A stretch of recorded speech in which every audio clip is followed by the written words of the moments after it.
여기 있는 모든 분들에게 말씀드리는 거긴 하지만 특별히 유치부 친구들에게 제가 오늘 딱 한마디만 할 거니까 요 한마디는 유치부 친구들이 좀 집중해 줄 수 있다 생각합니다. 한 문장, one sentence.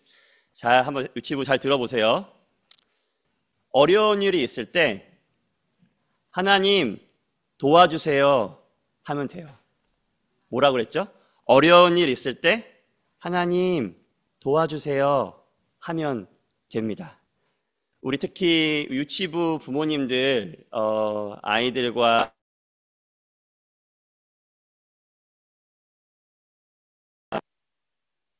아이들이 이 믿음 가진 아이로 자랄 줄로 전 믿습니다. 다시 한번 모든 분들에게 말씀드리는 거지만 이번에는 우리 초등부 주일학교 친구들에게 특별히 하는 말입니다. 초등부는 유치부보다 조금 더 형, 누나, 언니니까 제가 좀 더 한 문장을 더 덧붙여서 이야기하겠습니다. 앞은 똑같아요. 어려운 일 있을 때 하나님 도와주세요 하면 되는데 이때 하나님이 내 기도 들으신 줄로 믿고 기다리면 됩니다. 하나님 어려운 일이 있는데 도와주세요 라고 기도하고 에이 뭐야 아무 일도 없잖아가 아니라 하나님이 나 사랑하는 줄 알고 하나님이 이 기도 들으신 줄로 알고 믿고 그 하나님 믿고 기다리시면 됩니다. 우리 초등부를 가지신 부모님들 일주일에 최소한 한 번, 뭐 어떤 분들은 거의 매일 아이들과 성경을 나누시지 않습니까? 그런 시간에 오늘 말씀드렸던 이 짧은 이 두 마디의 말 아이들과 나눠주신다고 하면 아이들이 믿음으로 성장할 줄로 믿습니다. 시우시찬이가 어렸을 때 지금 필립 나이 정도 됐을 때의 일입니다. 어느 날은 이제 아이들하고 한국에서 국가대표 축구전을 보고 있었습니다. 근데 한참을 재밌게 보고 있다가 제가 기억하기로는 시우랑 시찬이가 제 큰아들 둘째 아들이거든요. 큰아들이 저한테 이렇게 물어보는 겁니다. 아빠, 저 사람들이 아빠만큼 잘해? 근데 이 뉘앙스가 뭐냐면 절대 그럴 일은 없는데 아빠가 세계 최고일 텐데 설마 저 사람들이 아빠보다 축구를 잘해? 그럴 일은 없지 라는 뉘앙스로 저한테 물어보는 얘기를 들었습니다. 처음엔 이게 무슨 얘기인가 싶더라고요. 아니 국가대표 그때 막 박지성 선수 막 뛰고 있었을 텐데 그런 선수들을 보면서 아빠보다 잘할 일은 없다라고 물어보는 그 아이를 보면서 생각을 해보니까 제가 뭐든지 가르쳐줬던 것 같아요. 달리기도 축구도 공 던지고 잡는 것도 뭐든지 다 저랑 처음 했고 그 아이 눈에는 제가 얼마나 잘하게 보였겠습니까? 시찬이랑 시우랑 온 힘을 다해서 공을 뺏으려고 해도 뺏을 수가 없으니까 이 아이가 아빠를 너무나 거대하게 봤던 나머지 그 누구도 우리 아빠보단 잘할 수 없다라는 믿음을 가지고 살고 있는 모습을 보았습니다. 근데 우리가 다 경험했지 않습니까? 우리가 크면 클수록 현실 파악을 하게 되고 아빠에 대한 객관화가 좀 됩니다. 우리 아빠가 축구를 그렇게 잘하는 줄 알았는데 그거는 아니구나라는 걸 차츰 알아가죠. 일례로 저희가 6년 전에 영국에 왔습니다. 근데 아시는 분들은 아시겠지만 제가 한 12년 정도 영국에서 유학을 했었습니다. 제가 고등학교 2학년 나이 때 왔었으니까 그래도 12년을 있었으니 뭐 영어를 못하지는 않죠. 제가 뭐 이렇게 원어민처럼 하진 않지만 그냥 영어를 그냥 나쁘지 않게 하는 외국인 정도 하는 실력이죠. 근데 영국에 처음 왔으니까 뭐든지 제가 다 하지 않아요. 뭐 학교에 가도 선생님이랑 제가 얘기하고 또 밖에 사람들 만나더라도 제가 얘기를 하고 근데 하루는 저희 아이들이 붙어가지고 와, 아빠는 어떻게 영어를 이렇게 샬라샬라샬라 이렇게 잘하는 거야? 그 얘기하는 거예요. 제가 제 영어 실력을 너무나 잘 알지 않습니까? 그래서 아빠 잘하는 거 아니야. 시우시찬이 조금만 있으면 아빠보다 훨씬 잘할 거야. 이랬더니 그 아이들 눈이 그런 일은 절대로 일어나지 않는다. 그럼 불가능에 가깝다라고 이야기를 하더라고요. 시간이 조금 흘렀을까요? 아이가 둘째 아이였던 것 같아요. 학교에 돌아오더니 이런 얘기를 하는데 사실은 비수가 꽂히는 것 같았습니다. 아빠, 근데 아빠 영어가 선생님 영어랑은 좀 다르더라. 이렇게 얘기를 하는 거예요. 그러니까 조금씩 이제 저에 대해서 알게 되는 거죠. 시간이 조금 더 흘렀는데 이게 차를 가면서 영어를 제가 가끔씩 하면 뒤에서 그거 아시죠? 경험 많이 하셨을 거예요. 영어 발음 아니 이거 뭐 이런 거 하시죠. 제가 괜히 또 영어 발음 했다가 또 이렇게 뭐라고 한 소리 들을까 봐 아이들이 자라면서 아빠에 대한 정확한 객관화가 되는 거죠. 아빠의 영어 실력은 외국인 이런 것이 그냥 외국인인데 영어 좀 잘하는 사람 뭐 그렇게 알고 있듯이 현실에 대한 정확한 파악이 되고 아빠에 대한 객관화가 되는 것이 그런 걸 보러 보면서 우리가 뭐라고 하죠? 애들이 큰다, 애들이 성장했다 이렇게 얘기하지 않습니까? 그런데 우리 그리스도인들은 우리 아빠, 아버지에 대한 객관화가 우리가 신앙생활을 하면 할수록 나이를 먹으면 먹을수록 현실 파악이 떨어지고 아빠, 아버지에 대한 객관화가 점점 떨어진다. 이렇게 느끼게 됩니다. 무슨 말이냐면 우리가 어렸을 때 하나님을 처음 믿었을 때 혹은 여기 계신 분들 중에 나이를 드셔서 믿으신 분들은 예수님을 처음 믿고 회심했을 때 우리가 뭐라고 하나님 아버지께 고백하죠? 이 하나님은 나 같은 죄인도 나 같은 쓰레기 같은 사람들도 구원하시고 사랑하시는 분이시다. 우리 아버지는 못하시는 게 없다라고 믿고 고백합니다. 그런데 우리가 신앙생활을 하면 할수록 이 크고 전능하신 하나님께서 우리 안에 점점 이렇게 작아집니다. 그리고 우리가 하나님을 믿는 영역, 우리 아빠 이거 할 수 있어 라고 하는 영역도 점점 축소되는 것이죠. 예전에 저희가 영국에 오기 한 1, 2년 전쯤이었던 것 같아요.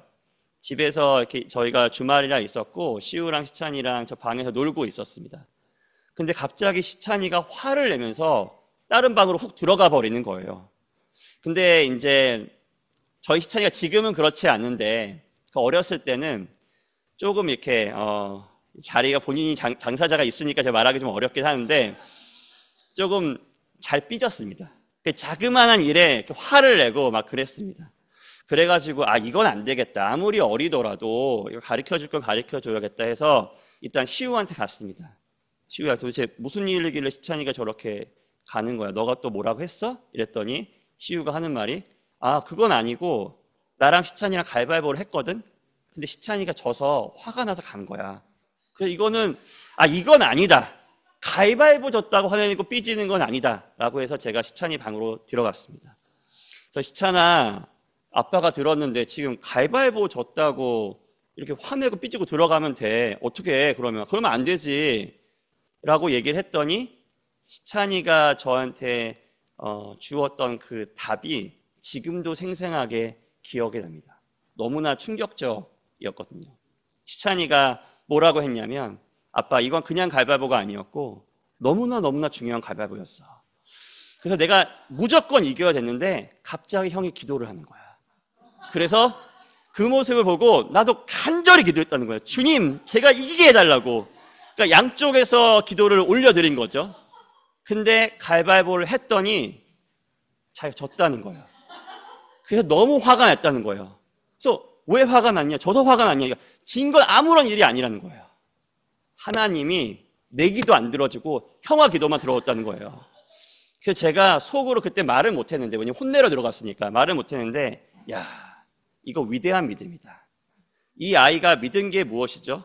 내가 이 땅에서 가위바위보 같은 우리에겐 정말 중요한 거지만 하나님 보시기에는 하찮아 보일 수 있는 가위바위보에 대한 기도도 하나님이 반드시 듣는다. 이거 알고 있었던 거예요. 믿었던 거예요. 또 하나 믿었던 건 무엇이냐면 이 아이가 하나님이 나를 이기게도 하시고 지게도 하시는 그런 전능한 하나님이다. 나도 인식하지 못하고 아무것도 가위바위보 중에 하나 내지만 다 전능하신 하나님께서 나를 이기게도 하시고 지게도 하셨는데 하필 이 하나님이 내 기도는 안 들어주시고 저 형아만 기도를 들어줬으니 하나님이 우리 형아를 나보다 사랑하는 게 분명하다. 그래서 내가 하나님께 너무 화가 났다. 이렇게 얘기하는 모습을 들었습니다. 이게 어린아이의 믿음입니다. 이게 절대적인 믿음이죠. 근데 우리가 신앙생활을 하면 할수록 이 믿음이 점점 쪼그라듭니다. 제가 그랬습니다. 아주 오랜 기간 그 누구에게도 얘기하지 않았는데 아마 저와 같은 생각하셨던 분들이 계실 거예요. 제가 뭐라고 생각했냐면, 하나님은 이 온 세계를 다스리는 분이신데 그 하나님이 이 구원의 어마어마한 거대한 역사를 이렇게 주장하고 계시다. 그러니까 그 거대한 흐름 앞에 하나님도 미처 신경 쓰지 못하는, 하나님도 여기까지 이렇게 마이크로 컨트롤은 다 안 되시는 영역이 있다. 그래서 그럴 때 성도들이, 믿는 자들이 어렵고 고난을 당한다. 그래서 그런 일들은 우리가 감당하고 감내해야 된다. 그러니까 하나님도 어쩔 수 없는 부분이 있다라고 제가 그 누구에도 말한 적은 없지만 그렇게 하나님을 믿었던 것 같습니다. 사랑하는 성도 여러분, 성경은 전혀 그렇게 이야기하고 있지 않습니다. 우리가 신앙생활은 늘어가는데 성경이 이야기한 대로 믿지 않고 하나님을 믿지 못하고 하나님이 있는 그대로를 객관적으로 보지 못하는 것들이 왜 신앙생활을 하면 할수록 늘어가는지를 모르겠습니다. 하나님에 대한 기대가 작아집니다. 그러니까 우리가 이런 태도를 취하죠. 신앙생활이 오래되면 오래될수록. 이런 일들은 기도할 필요 없어. 이런 거는 하나님을 믿어도 기도해도 소용이 없는 거야. 그냥 하나님이 어쩔 수 없는 부분이 그냥 있는 거야. 받아들여. 그게 신앙생활이야. 그걸 견디는 게 신앙이 성숙한 거야 라고 우리가 얘기하죠. 근데 우리가 이렇게 기대가 줄어들면 줄어들수록 우리 안에 뭐가 남아있는지 아십니까? 마지막에 남아있는 거 이거 하나입니다. 그래도 예수님이 내가 죽으면 천국은 보내시겠지. 그러다가 이 기대마저 더 줄어들면 정말 그분이 나를 천국으로 보내긴 할까? 라고 우리의 믿음의 영역이 줄어듭니다. 우리의 삶에 하나님도 어쩔 수 없지의 영역이 커지면 커질수록 우리 마음에 근심이, 두려움이, 걱정이 점점 더 커진다라고 성경은 우리에게 이야기하고 있는 바입니다.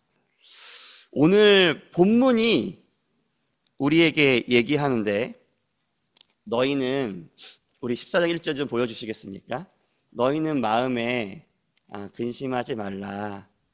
근심하지 말라라고 하면서, 그럼 어떻게 근심하지 않을 수 있냐라고 해결책을 주시는데 딱 두 가지입니다.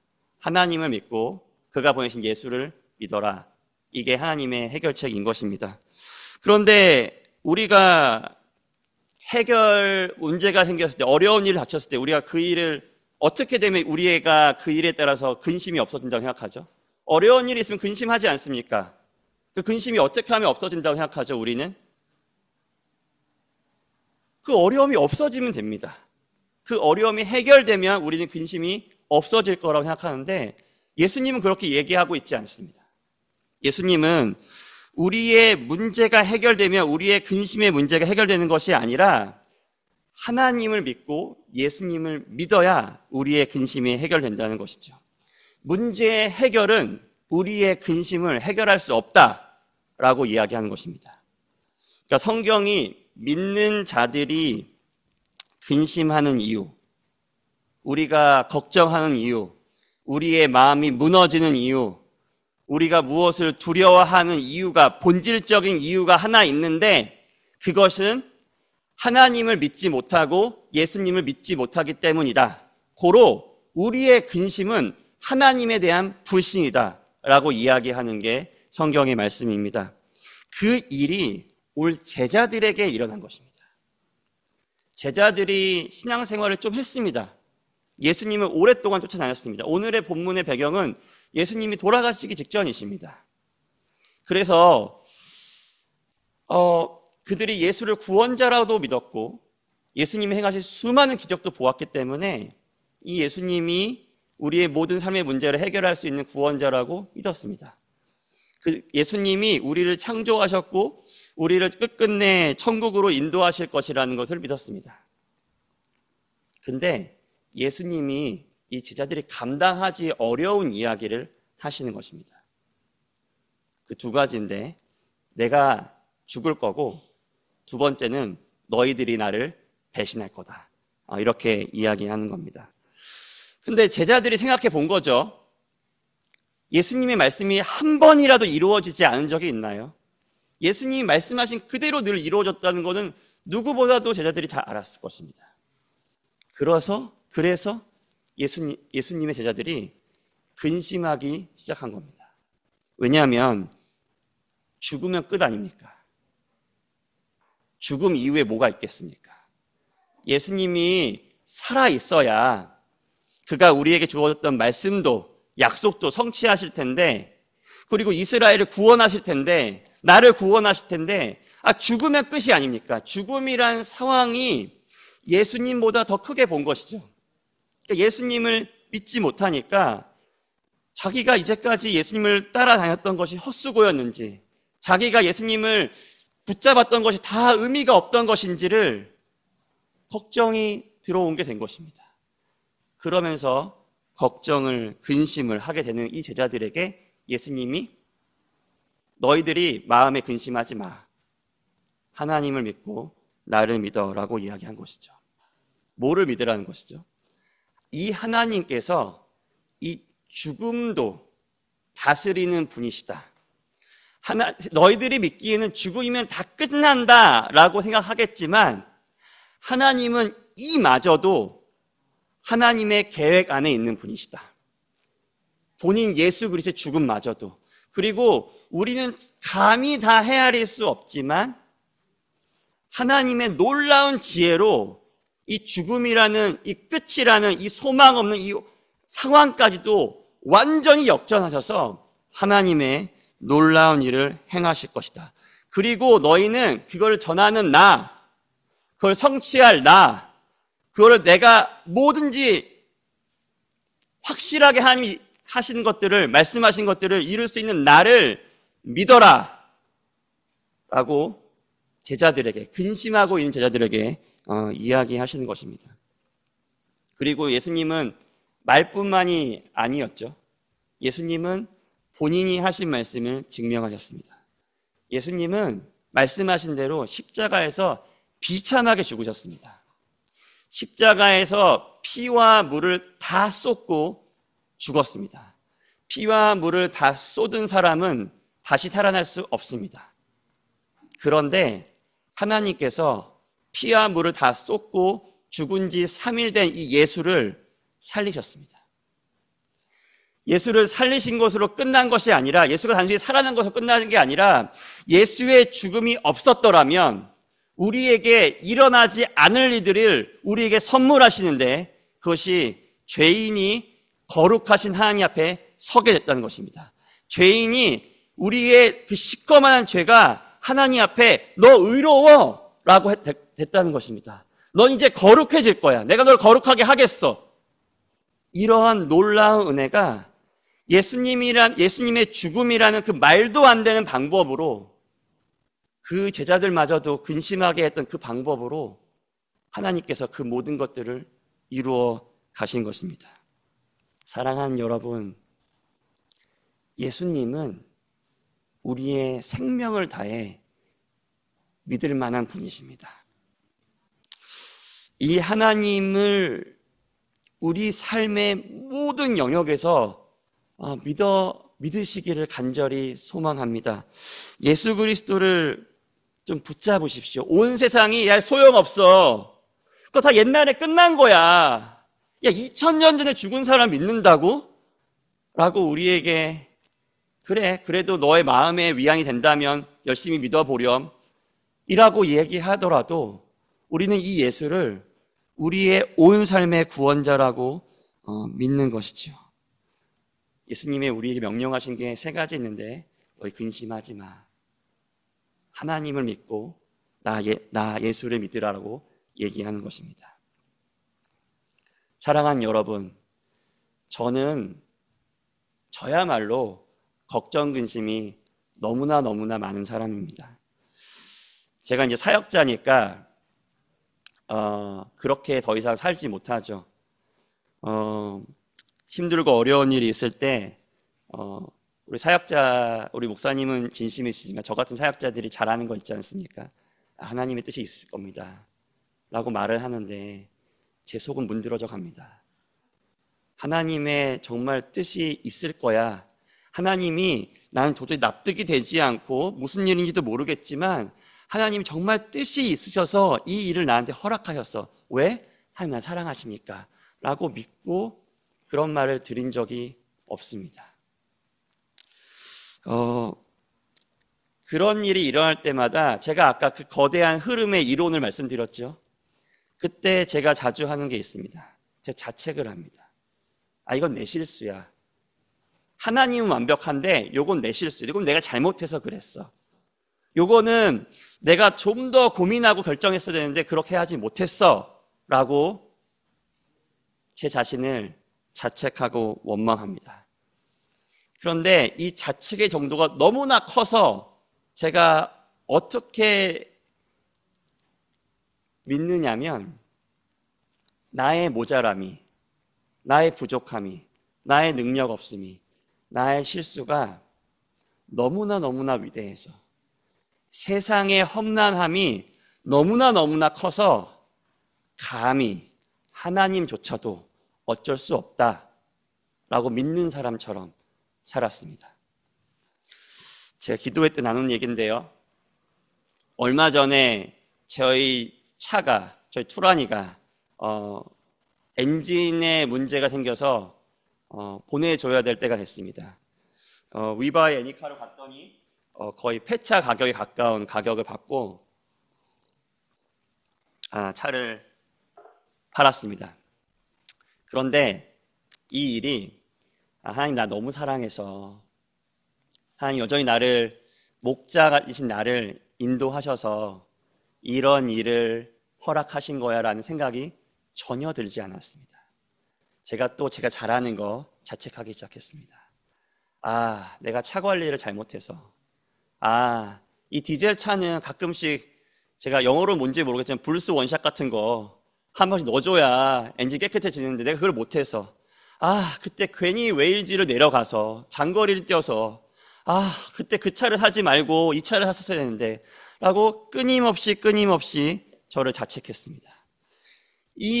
제가 이 일을 제가 감당해야 되는 일이라고 생각을 하니까 이 일의 해결 또한 제가 해야 되는 것입니다. 그런데 중요한 건 뭐냐면 답이 없는 겁니다. 이 문제를 해결할 수 있는 탈출구가 저에게 아무것도 없는 겁니다. 그래서 마음에 근심이 되었습니다. 근데 마음의 근심이 너무나 커서 마치 커다란 바위가 제 마음을 짓누르는 것 같았습니다. 그래서 밤에 잠이 오지 않았습니다. 밤에 누웠는데 너무나 마음의 근심이 크니까 몸이 부들부들 떨리기 시작했습니다. 부들부들 떠니까 잠이 오지 않고 머릿속에 그 생각만 가득한 것입니다. 이거 도대체 어떻게 해야 되지? 이 일을 어떻게 해결할 수 있을까? 내가 혹시 한국에 계좌가 좀 있었나? 별의별 생각을 다 하니까 했는데도 답이 나오지 않는 겁니다. 그렇게 새벽이 될 때까지 잠이 오지 않았습니다. 근데 그때 새벽에 해가 이제 좀 돋아오르는 것을 보는데 그때 갑자기 문득 예수님 생각이 났습니다. 그제서야. 웃기죠? 사역자가, 예수님 사랑한다는 사역자가. 그래서 제가 그러면 좀 기도를 한번 좀 해봐야겠다 하는데, 여러분 혹시 그런 걱정 가운데 있으신 분들은 다 공감하실 텐데 기도가 나오지가 않습니다. 그래서 제가 이렇게 기도했습니다. 예수님, 답이 없어요. 해결책이 없습니다. 예수님이면 충분한 거 내가 아는데 내 마음이 내 마음처럼 되지 않습니다. 예수님 날 좀 도와주세요. 이 기도를 반복해서 얘기했습니다. 예수님 답이 없어요. 답이 없어요. 근데 제 마음이 내 믿음처럼 되지가 않아요. 그러니까 날 좀 도와주세요. 그렇게 계속 기도를 하다가 나중에는 한마디 기도만 계속했습니다.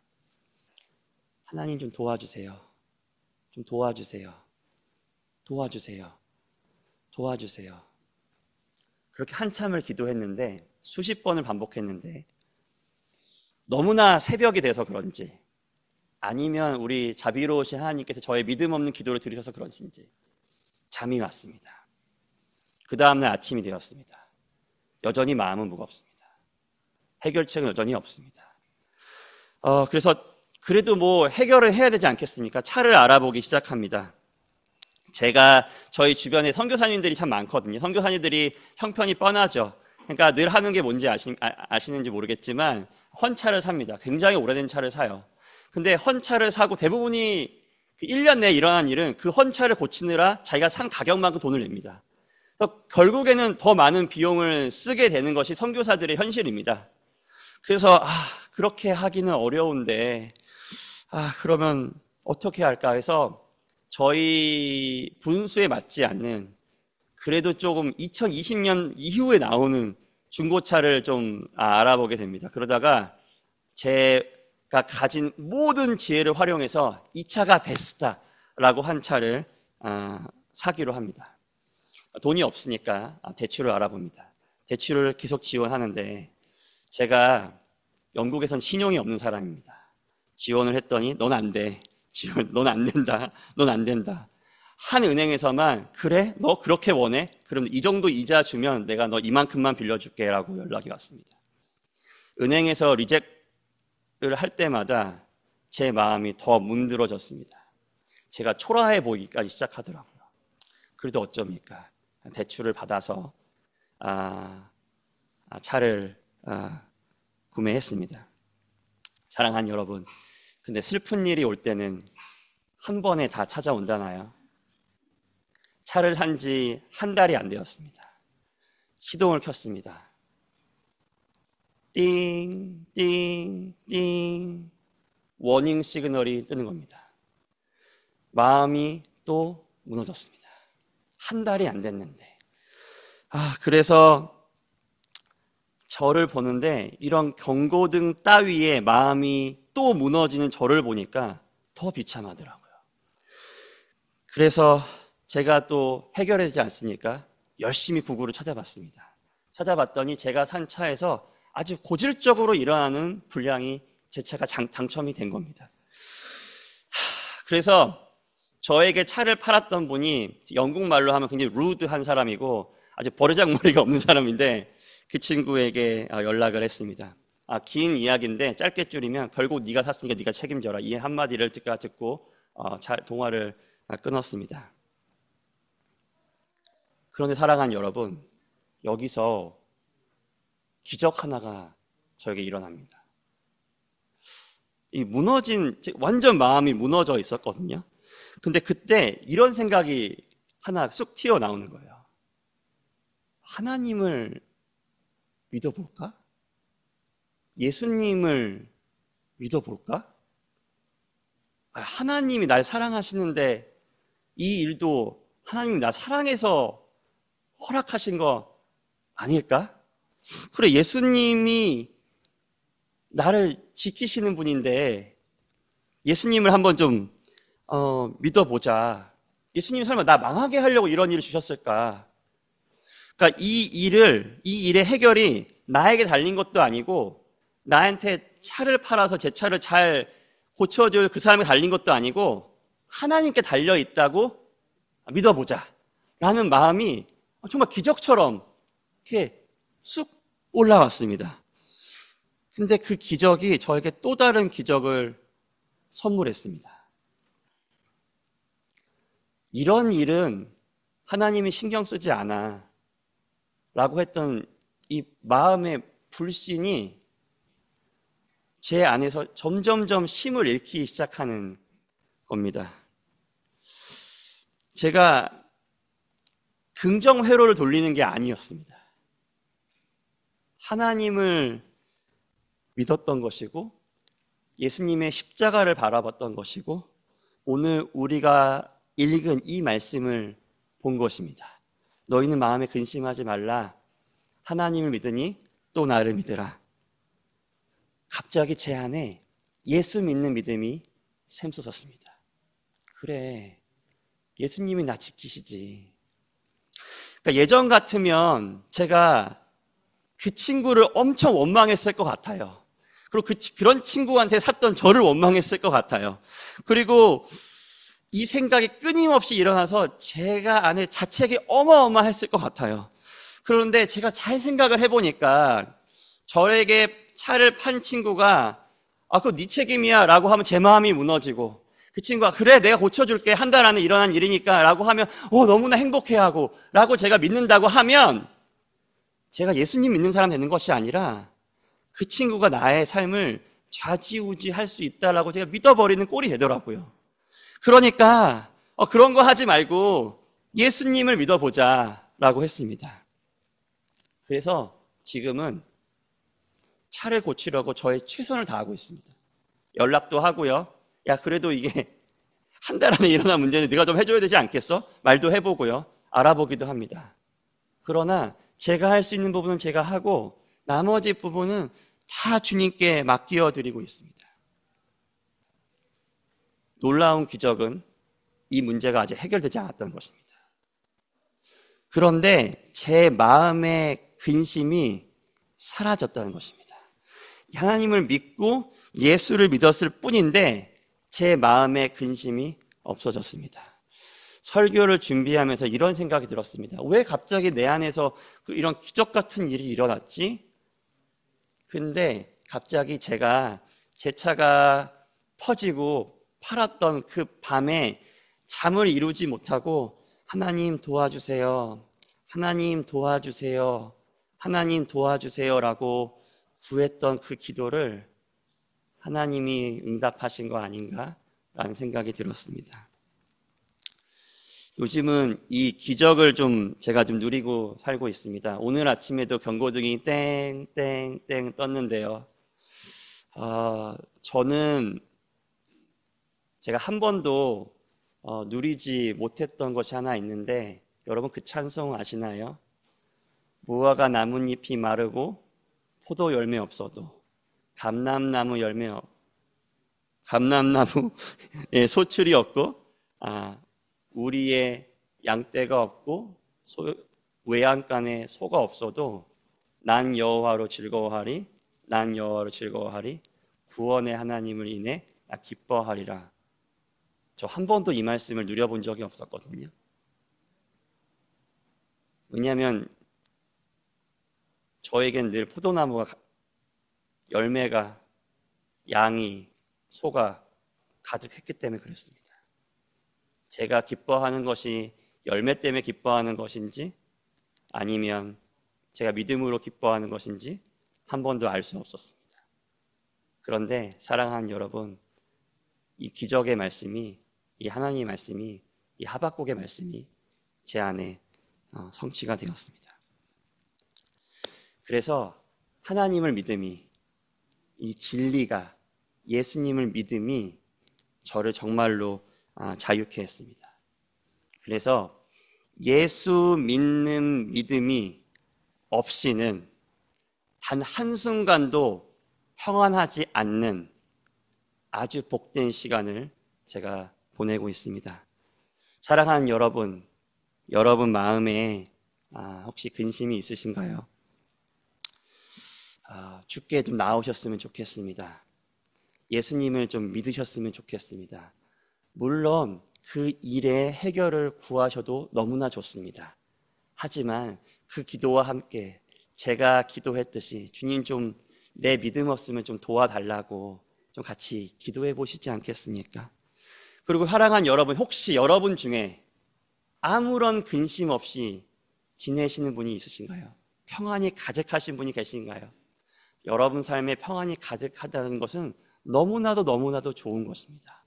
그런데 여러분의 평안이 너무나 가득한 나머지 예수 믿는 믿음을 사용할 필요가 없는 삶이 되었다면 그래서 내 삶에 예수가 필요 없게 되었다면 여러분은 너무나도 불행한 삶을 살고 있는 것입니다.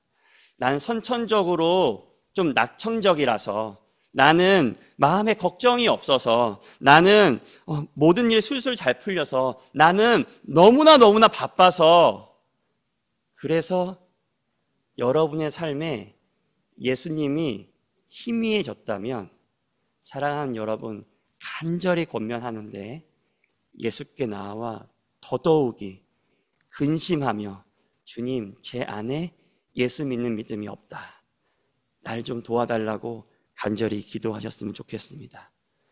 예수님과 아무런 관계없이, 상관없이 사는 삶이 가장 큰 저주입니다.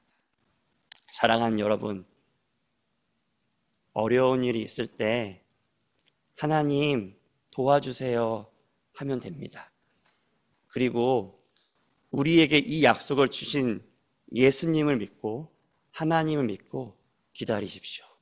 그러면 하나님께서 제자들도 상상할 수 없었던, 저도 상상할 수 없었던 하나님의 놀라운 기적이 여러분의 인생을 비출 것입니다. 이 은혜가 열림의 모든 성도에게 가득하기를 간절히 소망합니다. 우리 말씀 좀 기억하면서 같이 좀 기도할까요?